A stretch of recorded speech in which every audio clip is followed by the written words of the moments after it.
So obviously the prices that people are paying are reflective, I assume, of what went on in the US 6-7 years ago, Yeah. and the downturn in the market. You mentioned obviously people buying into ready tenanted units, but who are the typical tenants? Well, the tenants are the people who used to own them. Mm-hmm. Something that didn't happen in this country as bad as it did in the States was the crisis from the subprime lending market. Mm-hmm. So over in the States where it originated, it had a devastating effect, and the banks literally had to go and reclaim tens of thousands of properties. And Detroit, if we look specifically at Detroit and its prices, that's the lowest starting point. It's had its problems decades before. Yes. And it reached, if you like, sort of a perfect economic storm. So mass emigration, Yeah.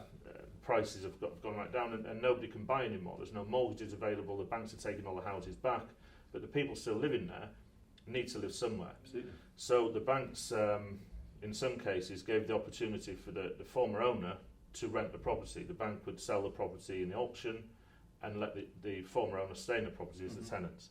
So it's not a case of all tenants are DSS or all tenants are on income support, which Section 8, as we call it in the States. Many of our clients' tenants are private tenants, working people. But unfortunately, their previous circumstances makes it more difficult. Well, it does. They don't.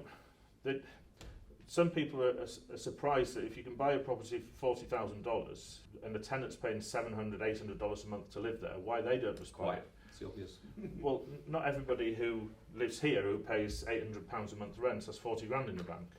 So I know for some people, some of our investors, I think they raise their eyebrow at that, but that's life. And when financing does come back, mortgages does come back for these tenants, it'll have a huge impact on prices because they'll go up. Yes. Equally, it'll have a huge impact on rents because they'll go down.